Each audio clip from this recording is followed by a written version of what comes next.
Hello बच्चों, बालाजी वाला पवन तिवारी में आपको बहुत बहुत स्वागत है। Chapter number 2, Sexual Reproduction in Flowering Plants.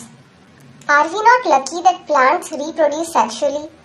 The myriads of flowers that we enjoy gazing at, the scents and the perfumes that we swoon over, the rich colors that attract us, are all there as an aid to sexual reproduction. Flowers do not exist only for us to be used for our own selfishness. All flowering plants show sexual reproduction. A look at the diversity of structures of the inflorescence, flowers and floral parts shows an amazing range of adaptations to ensure formation of the end products of sexual reproduction, the fruits and seeds. In this chapter, let us understand the morphology, structure and the processes of sexual reproduction in flowering plants. 2.1 Flower, a fascinating organ of angiosperms. Human beings have had an intimate relationship with flowers since time immemorial. Flowers are objects of aesthetic, ornamental, social, religious and cultural value. They have always been used as symbols for conveying important human feelings such as love, affection, happiness, grief, mourning, etc. List at least 5 flowers of ornamental value that are commonly cultivated at homes and in gardens. Find out the names of 5 more flowers that are used in social and cultural celebrations in your family. Have you heard of horticulture? What does it refer to? To a biologist, flowers are morphological and embryological marvelous and the sites of sexual reproduction. In class 11, you have read the various parts of a flower. Figure 2.1 will help you recall the parts of a typical flower. Can you name the 2 parts in a flower in which the 2 most important units of sexual reproduction develop? 2.2 Pre-fertilization, structure and events. Much before the actual flower is seen on a plant, the decision that the plant is going to flower has taken place. Several hormonal and structural changes are initiated which lead to the differentiation and further development of the floral primordium. Inflorescences are formed which bear the flower buds and then the flowers. In the flower, the male and female reproductive structures, the androecium and the gynoecium differentiate and develop. You would recollect that the androecium consists of a row of stamens representing the male reproductive organ and the gynoecium represents the female reproductive organ. 2.2.1 Stamen, microsporangium and pollen grain. Figure 2.2a shows the 2 parts of a typical stamen, the long and slender stalk called the filament and the terminal generally bilobed structure called the anther. The proximal end of the filament is attached to the thalamus or the petal of the flower. The number and length of stamens are variable in flowers of different species. If you were to collect a stamen each from 10 flowers and arrange them on a slide, you would be able to appreciate the large variation in size seen in nature. Careful observation of each stamen under a dissecting microscope and making neat diagrams would elucidate the range in shape and attachment of anthers in different flowers. A typical angiosperm anther is bilobed with each lobe having 2 theca, that is, they are dithecous. Often a longitudinal groove runs lengthwise separating the theca. Let us understand the various types of tissues and their organization in the transverse section of the anther. The bilobed nature of an anther is very distinct in the transverse section of the anther. The anther is a 4-sided tetragonal structure consisting of 4 microsporangia located at the corners, 2 in each lobe. The microsporangia develop further and become pollen sacs. They extend longitudinally all through the length of an anther and are packed with pollen grains. Structure of microsporangium.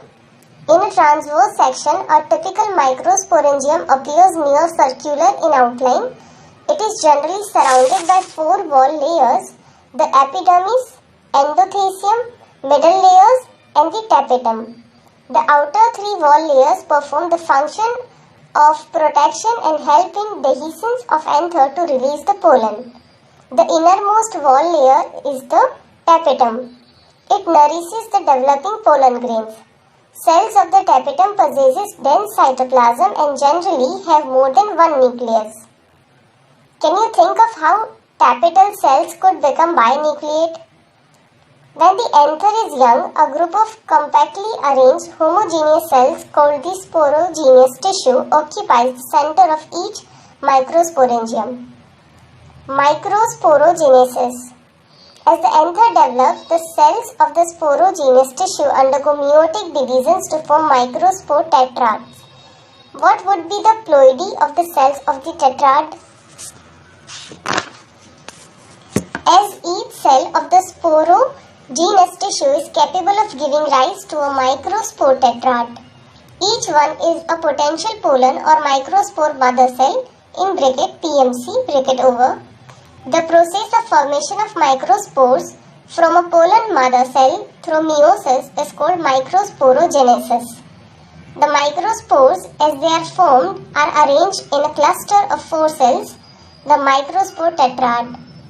As the anthers mature and dehydrate, the microspore dissociate from each other and develop into pollen grains. Inside each microsporangium, several thousands of microspores or pollen grains are formed that are released with the dehiscence of anther. Pollen grain. The pollen grains represent the male gametophytes. If you touch the open anthers of hibiscus or any other flower, you would find deposition of yellowish powdery pollen grains on your fingers. Sprinkle these grains on a drop of water taken on a glass slide and observe under a microscope. You will really be amazed at the variety of architecture, sizes, shapes, colors, designs seen on the pollen grains from different species. Figure 2.4. Pollen grains are generally spherical, measuring about 25 to 50 micrometers in diameter. It has a prominent 2-layered wall. The hard outer layer called the exine is made up of sporopollenin, which is one of the most resistant organic material known. It can withstand high temperatures and strong acids and alkali. No enzyme that degrades sporopollenin is so far known. Pollen grain exine has the prominent aperture called jump pores where sporopollenin is absent. Pollen grains are well preserved as fossils because of the presence of sporopollenin. The exine exhibit a fascinating array of patterns and designs. Why do you think the exine should be hard? What is the function of jump pore? The inner wall of the pollen grain is called the intine. It is a thin and continuous layer made up of cellulose and pectin. The cytoplasm of pollen grain is surrounded by a plasma membrane. When the pollen grain is mature, it contains 2 cells, the vegetative cell and generative cell. The vegetative cell is bigger, has abundant food reserve and a large irregularly shaped nucleus. The generative cell is small and floats in the cytoplasm of the vegetative cell. It is spindle-shaped with dense cytoplasm and a nucleus. In over 60% of angiosperms, pollen grains are shaped at this 2-celled stage. In the remaining species, the generative cell divide mitotically to give rise to the 2 male gametes before pollen grains are shaped. In bracket 3-celled stage, bracket over. Pollen grains of many species cause severe allergies and bronchial afflictions in some people, often leading to chronic respiratory disorder, asthma, bronchitis, etc.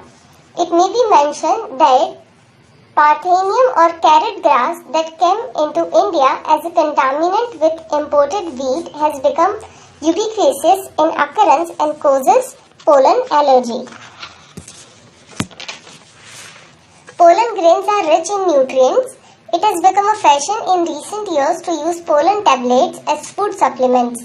In Western countries, a large number of pollen products in the form of tablets and syrups are available in the market. Pollen consumption has been claimed to increase the performance of athletes and racehorses. Figure 2.6. When once they are shed, pollen grains have to land on the stigma before they lose viability if they have to bring about fertilization. How long do you think the pollen grains retain viability? The period for which pollen grains remain viable is highly variable and to some extent depends on the prevailing temperature and humidity. In some cereals such as rice and wheat, pollen grains lose viability within 30 minutes of their release, and in some members of Rosaceae, Leguminosae and Solanaceae they maintain viability for months. You may have heard of storing semen or sperms of many animals including humans for artificial insemination. It is possible to store pollen grains of a large number of species for years in liquid nitrogen in -196 degrees Celsius over. Such stored pollen can be used as pollen banks similar to seed banks in crop breeding programs. 2.2.2 The pistil Megasporangium ovule and embryo sac. The gynosium represents the female reproductive part of the flower. The gynosium may consist of a single pistil or may have more than one pistil. When there are more than one, the pistils may be fused together (and carpus) or may be free (apocarpus). Each pistil has three parts: the stigma, style and ovary. The stigma serves as a landing platform for pollen grains. The style is the elongated slender part beneath the stigma. The basal bulged part of the pistil is the ovary. Inside the ovary is the ovarian cavity. The placenta is located inside the ovarian cavity. Recall the definition and types of placentation that you studied in class 11. Arising from the placenta are the megasporangia, commonly called ovules. The number of ovules in an ovary may be one or too many. The megasporangium ovule. Let us familiarize ourselves with the structure of a typical angiosperm ovule. The ovule is a small structure attached to the placenta by means of a stalk called funicle. The body of the ovule fuses with funicle in the region called hilum. Thus, hilum represents the junction between ovule and funicle. Each ovule has one or two protective envelope called integuments. Integuments encircle the ovule except at the tip where a small opening called the micropyle is organized. Opposite the micropylar end is the chalaza, representing the basal part of the ovule. Enclosed within the integuments is a mass of cells called the nucellus. Cells of the nucellus have abundant reserve food materials. Located in the nucellus is the embryo sac or female gametophyte. An ovule generally has a single embryo sac formed from a megaspore through reduction division. Megasporogenesis.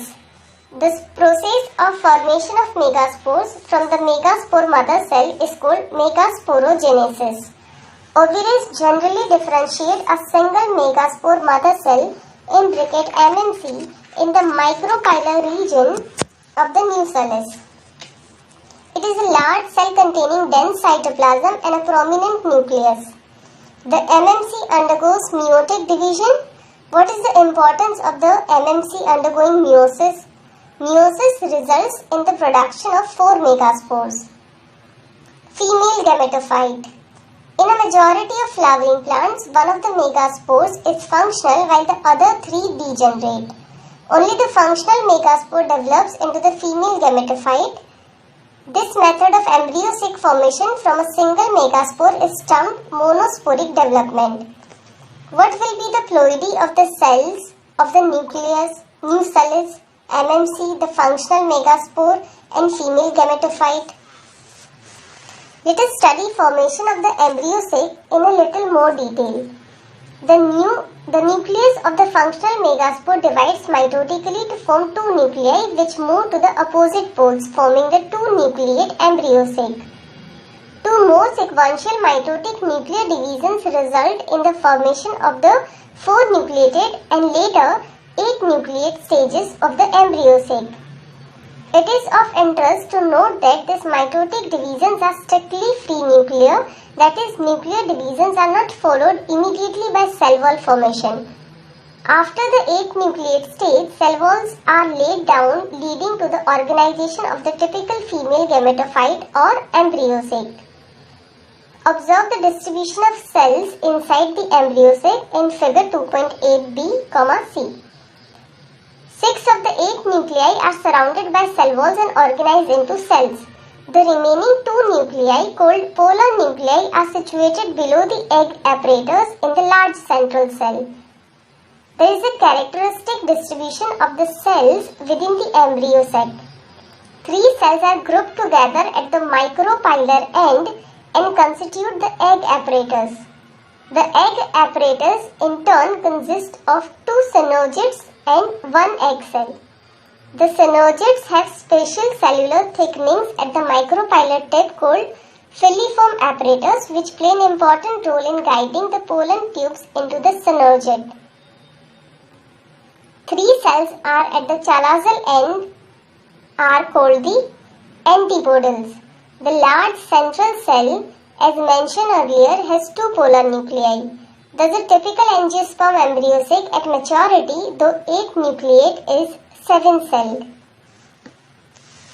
2.2.3 Pollination. In the preceding sections, you have learned that the male and female gametes in flowering plants are produced in the pollen grain and embryo sac, respectively. As both types of gametes are non-motile, they have to be brought together for fertilization to occur. How is this achieved? Pollination is the mechanism to achieve this objective. Transfer of pollen grains to the stigma of a pistil is termed pollination. Flowering plants have evolved an amazing array of adaptations to achieve pollination. They make use of external agents to achieve pollination. Can you list the possible external agents? Kinds of pollination. Depending on the source of pollen, pollination can be divided into 3 types. First, autogamy. In this type, pollination is achieved within the same flower. Transfer of pollen grains from the anther to the stigma of the same flower. In normal flower which opens and exposes the anthers and the stigma, complete autogamy is rather rare. Autogamy in such flowers requires synchrony in pollen releases and stigma respectively, and also the anthers and the stigma should lie close to each other so that self-pollination can occur.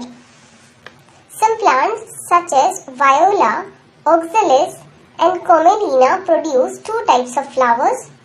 Chasmogamous flowers, which are similar to flowers of other species with exposed anthers and stigma, and Clistoglamous flowers which do not open at all. In such flowers, the anthers and stigma lie close to each other. When anthers dehisce in flower buds, pollen grains come in contact with the stigma to effect pollination. Thus, clistogamous flowers are invariably autogamous, as there is no chance of cross pollen landing on the stigma. Clistogamous flowers produce a short seed set even in the absence of pollinators. Do you think the clistogamy is advantageous or disadvantageous to the plant? Why? Second, geitonogamy. Transfer of pollen grains from the anther to the stigma of another flower of the same plant. Although geitonogamy is functionally cross-pollination involving a pollinating agent, genetically it is similar to autogamy since the pollen grains come from the same plant. Third, xenogamy. Transfer of pollen grains from anther to stigma of a different plant. This is the only type of pollination which during pollination brings genetically different types of pollen grains to the stigma. Agents of pollination. Plants use 2 abiotic and 1 biotic agents to achieve pollination. Majority of plants use biotic agents for pollination. Only a small proportion of plants use abiotic agents. Pollen grains coming in contact with the stigma is a chance factor in both wind and water pollination. To compensate for these uncertainties and associated loss of pollen grains, the flowers produce enormous amount of pollen when compared to the number of ovules available for pollination. Pollination by wind is more common amongst abiotic pollination. Wind pollination also requires that the pollen grains are light and non-sticky so that they can be transported in wind currents. They often possess well-exposed stamens and large, often feathery stigma to easily trap airborne pollen grains. Wind-pollinated flowers often have a single ovule in each ovary and numerous flowers packed into an inflorescence. A familiar example is the corncove. The tassels you see are nothing but the stigma and style which wave in the wind to trap pollen grains. Wind pollination is quite common in grasses. Pollination by water is quite rare in flowering plants and is limited to about 30 genera, mostly monocotyledons. As against this, you would recall that water is a regular mode of transport for the male gametes among the lower plant groups such as algae, bryophytes, and pteridophytes. It is believed, particularly for some bryophytes and pteridophytes, that the distribution is limited because of the need for water for the transport of male gametes and fertilization. Some examples of water-pollinated plants are Vallisneria and Hydrilla, which grow in fresh water, and several marine sea grasses such as Zostera. Not all aquatic plants use water for pollination. In a majority of aquatic plants such as water hyacinth and water lily, the flowers emerge above the level of water and are pollinated by insects or wind, as in most of the land plants. In Vallisneria, the female flower reaches the surface of water by the long stalk and the male flowers or pollen grains are released on to the surface of water. They are carried passively by water currents. Some of them eventually reach the female flowers and the stigma. In another group of water-pollinated plants such as sea grasses, female flowers remain submerged in water and the pollen grains are released inside the water. Pollen grains in many such species are long, ribbon-like, and they are carried passively inside the water. Some of them reach the stigma and achieve pollination. In most of the water-pollinated species, pollen grains are protected from wetting by a mucilaginous covering. Both wind and water-pollinated flowers are not very colorful and do not produce nectar. What would be the reason for this? Majority of flowering plants use a range of animals as pollinating agents. Bees, butterflies, flies, beetles, wasps, ants, moths, birds, and bats are the common pollinating agents. Among the animals, insects, particularly bees, are the dominant biotic pollinating agents. Even larger animals such as some primates, arboreal, rodents, or even reptiles have also been reported as pollinators in some species. Often flowers of animal pollinated plants are specifically adapted for a particular species of animal. Majority of insect pollinated flowers are large, colorful, fragrant, and rich in nectar. When the flowers are small, a number of flowers are clustered into an inflorescence to make them conspicuous. Animals are attracted to flowers by color and of fragrance. The flowers pollinated by flies and beetles secrete fall odors to attract these animals. To sustain animal visits, the flower have to provide rewards to the animals. Nectar and pollen grains are the usual floral rewards. For harvesting the rewards from the flower, the animal visitor comes in contact with the anthers and the stigma. The body of the animal gets a coating of pollen grains, which are generally sticky in animal pollinated flowers. When the animal carrying pollen on its body comes in contact with the stigma, it brings about pollination. In some species, floral rewards are in providing safe places to lay eggs. An example is that of the tallest flower of Amorphophallus. A similar relationship exists between a species of moth and the plant Yucca, where both species, moth and the plant, cannot complete the life cycles without each other. The moth deposits its egg in the locule of the ovary and the flower in turn gets pollinated by the moth. The larvae of the moth come out of the eggs as the seeds start developing. Why don't you observe some flowers of the flowering plants?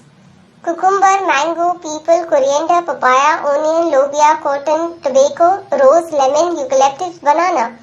Try to find out which animals visit them and whether they could be pollinators. You will have to patiently observe the flowers over a few days and at different times of the day. You could also try to see whether there is any correlation in the characteristics of a flower to the animal that visits it.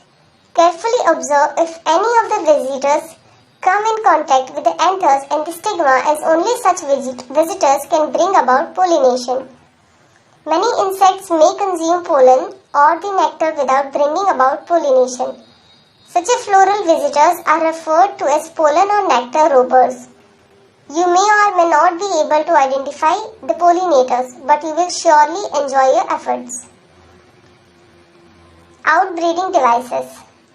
Majority of flowering plants produce hermaphrodite flowers, and pollen grains are likely to come in contact with the stigma of same flower.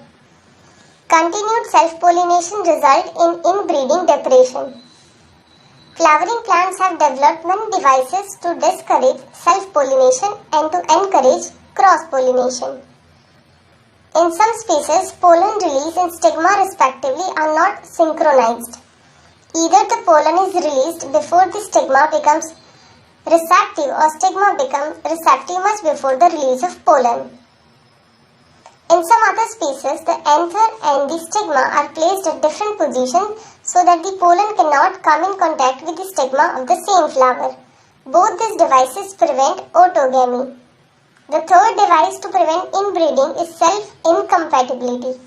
This is a genetic mechanism and prevents self-pollen from fertilizing the ovules by inhibiting pollen germination or pollen tube growth in the pistil. Another device to prevent self-pollination is the production of unisexual flowers. If both male and female flowers are present on the same plant, such as castor and maize, it prevents autogamy but not geitonogamy. In several species such as papaya, male and female flowers are present on different plants. That is, each plant is either male or female. This condition prevents both autogamy and geitonogamy. Pollen-pistil interaction. Pollination does not guarantee the transfer of the right type of pollen. Often pollen or the wrong type, either from other species or from the same plant, also land on the stigma. The pistil has the ability to recognize the pollen whether it is the right type or the wrong type. If it is the right type, the pistil accepts the pollen and promote post-pollination events that lead to the fertilization. If the pollen is of the wrong type, the pistil rejects the pollen by preventing pollen germination on the stigma or the pollen tube growth in the style. The ability of the pistil to recognize the pollen followed by its acceptance or rejection is the result of a continuous dialogue between pollen grain and the pistil.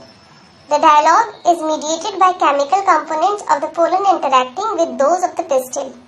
It is only in recent years that botanists have been able to identify some of the pollen and pistil components and the interactions leading to the recognition followed by acceptance or rejection. As mentioned earlier, following compatible pollination, the pollen grain germinates on the stigma to produce a pollen tube through one of the germ pores. The contents of the pollen grain move into the pollen tube. Pollen tube grows through the tissues of the stigma and style and reach the ovary. You would recall that in some plants, pollen grains are shared at two-cell condition. In such a plant, the generative cell divides and forms the two male gametes during the growth of pollen tube in the stigma. In plants which shade pollen in the three-cell condition, pollen tubes carry the two male gametes from the beginning. Pollen tube, after reaching the ovary, enters the ovule through the micropyle and then enters one of the synergids through the filiform apparatus. Many recent studies have shown that filiform apparatus present at the micropylar part of the synergids guides the entry of pollen tube. All these events from pollen deposition on the stigma until pollen tubes enter the ovule are together referred to as pollen-pistil interaction. As pointed out earlier, Pollen-pistil interaction is a dynamic process involving pollen recognition followed by promotion or inhibition of the pollen. The knowledge gained in this area would help the plant breeder in manipulating pollen-pistil interaction even in incompatible pollinations to get desired hybrids. You can easily study pollen germination by dusting some pollen from flowers such as pea, chickpea, crotalaria, balsam and vinca on a glass slide containing a drop of sugar solution about 10%. After about 15 to 30 minutes, observe the slide under the low power lens of the microscope. You are likely to see pollen tubes coming out of the pollen grains. As you shall learn in the chapter on plant breeding, a breeder is interested in crossing different species and often genera to combine desirable characters to produce commercially superior varieties. Artificial hybridization is one of the major approaches of crop improvement program. In such a crossing experiments, it is important to make sure that only the desired pollen grains are used for pollination and the stigma is protected from contamination. This is achieved by emasculation and baking techniques. If the female parent bears bisexual flowers, removal of anthers from the flower bud before the anther dehisces using a pair of forceps is necessary. This step is referred to as emasculation. Emasculated flowers have to be covered with a bag of suitable size, generally made up of butter paper, to prevent contamination of its stigma with unwanted pollen. This process is called bagging. When the stigma of bagged flower attains respectivity, mature pollen grains collected from anthers of the male parent are dusted on the stigma and the flowers are rebagged and the fruits allowed to develop. If the female parent produces unisexual flowers, there is no need for emasculation. The female flower buds are bagged before the flowers open. When the stigma becomes receptive, pollination is carried out using the desired pollen and the flower rebagged. 2.3 Double fertilization. After entering one of the synergids, the pollen tube releases the two male gametes into the cytoplasm of the synergid. One of the male gametes moves toward the egg cell and fuses with its nucleus, thus completing the syngamy. This results in the formation of a diploid cell, the zygote.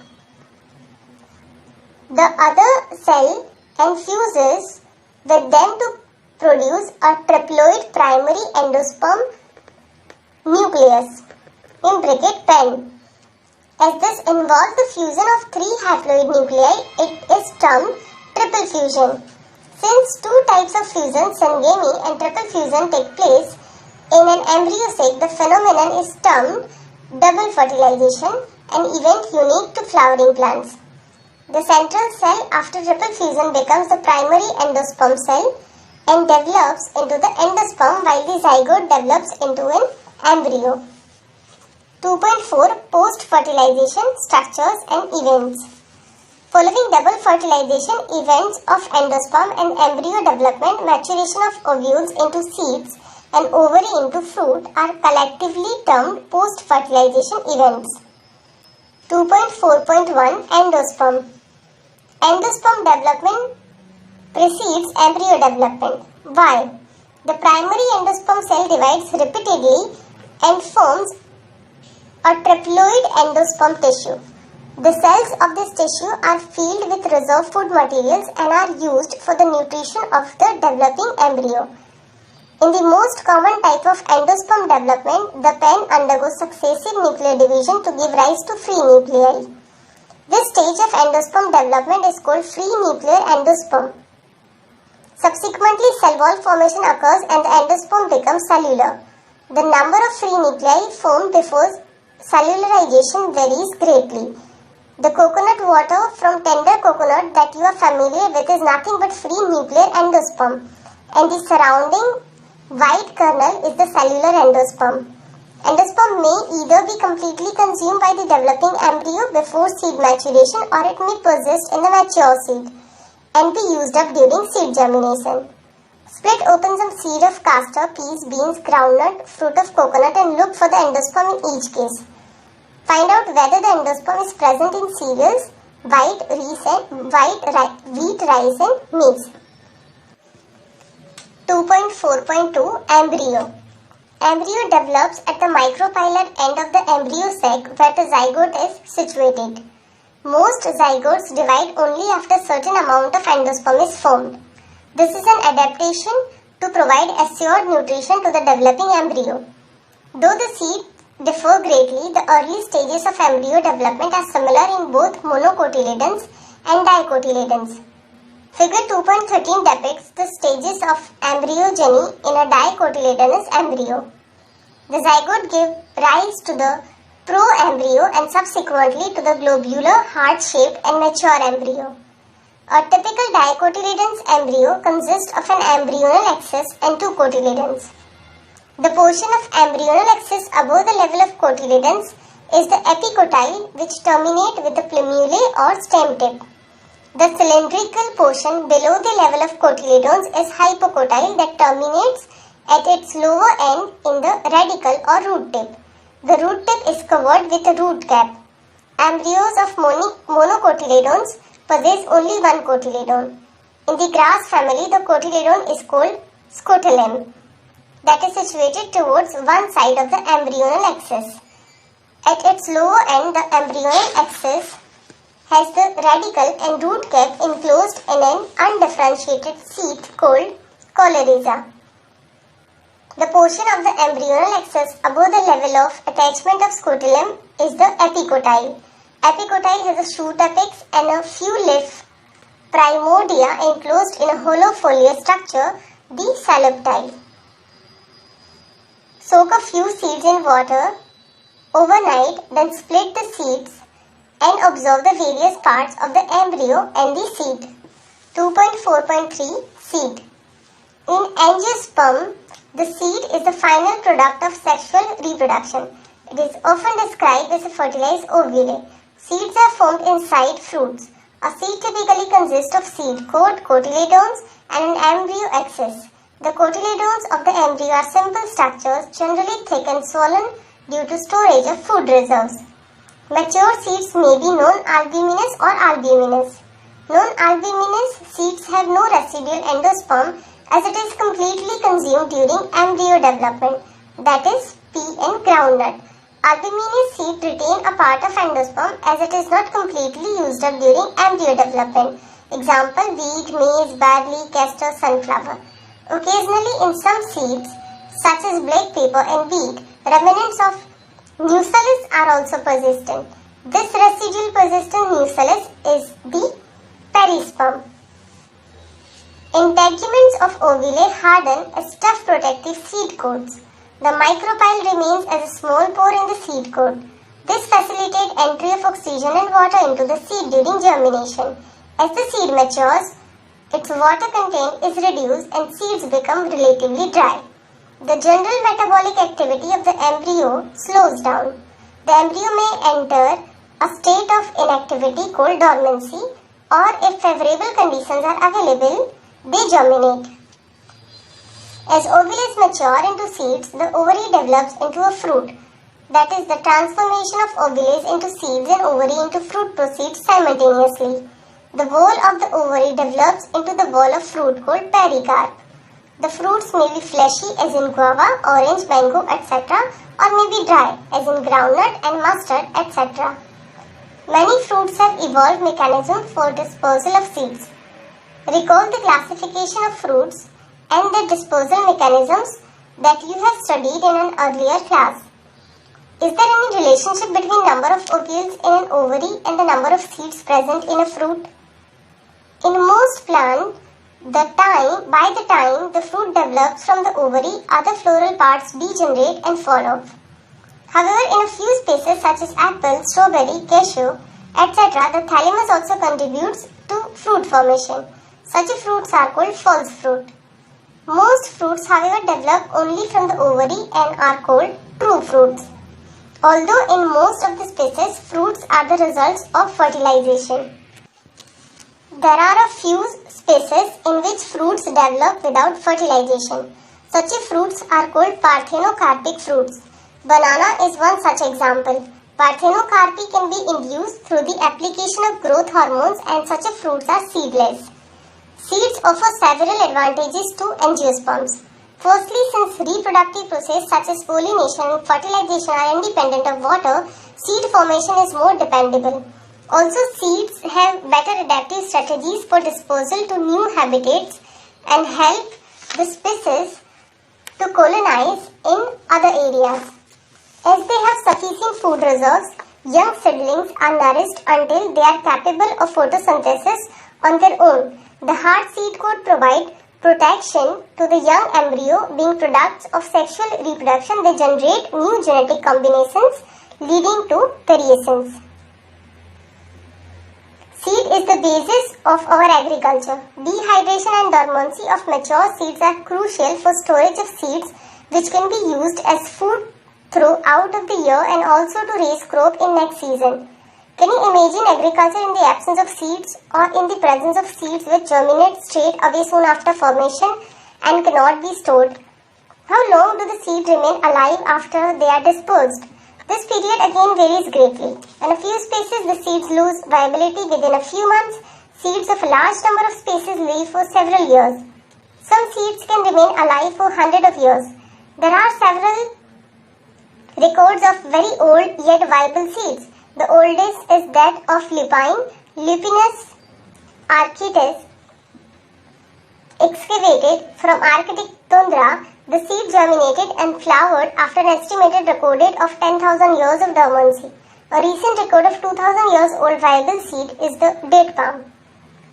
Phoenix dactylophora, discovered during the archaeological excavation at King Harold's Place near the Dead Sea. After completing a brief account of sexual reproduction of flowering plants, it would be worth attempting to comprehend the enormous reproductive capacity of some flowering plants by asking the following questions. How many eggs are present in an embryo sac? How many embryo sacs are present in an ovule? How many ovules are present in an ovary? How many ovaries are present in a typical flower? How many flowers are present in a tree? And so on. Can you think of some plants in which fruits contain very large number of seeds? Orchid fruits are one such a category, and each fruit contains thousands of tiny seeds. Similar is the case in fruit of some parasitic species such as Orobanche and Striga. Have you seen in a tiny seed of ficus? How large is the tree of ficus developed from the tiny seed? How many billions of seeds does each ficus tree produce? Can you imagine any other example in which such a tiny structure can produce such a large biomass over the years? 2.5 Apomixis and Polyembryony. Although seeds in general are the products of fertilization, a few flowering plants such as some species of Asteraceae and grasses have evolved a special mechanism to produce seeds without fertilization called apomixis. What is fruit production without fertilization called? Thus, apomixis is a form of asexual reproduction that mimics sexual reproduction. There are several ways of development of apomicted seed. In some species, the diploid egg cell is formed without reduction, division, and develops into the embryo without fertilization. More often, as in many citrus and mango varieties, some of the nuclear cells surrounding the embryo sac start dividing, protrude into the embryo sac and develop into the embryos. In such species, each ovule contains many embryos. Occurrence of more than one embryo in a seed is referred to as polyembryony. Take out some seeds of orange and squeeze them. Observe the many embryos of different size and shapes from each seed. Count the number of embryos in each seed. What would be the genetic nature of apomictic embryos? Can they be called clones? Hybrid varieties of several of our food and vegetable crops are being extensively cultivated. Cultivation of hybrids has tremendously increased productivity. One of the problems of hybrid is that hybrid seeds have to be produced every year. If the seeds collected from hybrids are sown, the plants in the progeny will segregate and do not maintain hybrid characters. Production of hybrid seed is costly and hence the cost of hybrid seeds become too expensive for the farmers. If these farmers' hybrids are made into apomixes, there is no segregation of characters in the hybrid progeny. Then the farmers can keep on using the hybrid seeds to raise new crop year after year, and he does not have to buy hybrid seeds every year. Because of the importance of apomixes in hybrid seed industry, active research is going on in many laboratories around the world to understand the genetics of apomixes and to transfer apomictic genes into hybrid varieties. Thank you, बहुत बहुत धन्यवाद हमारे बालाजी वाला पवन Tiwari family से जुड़ने के लिए. Please like and share the video and subscribe the channel and press the bell icon.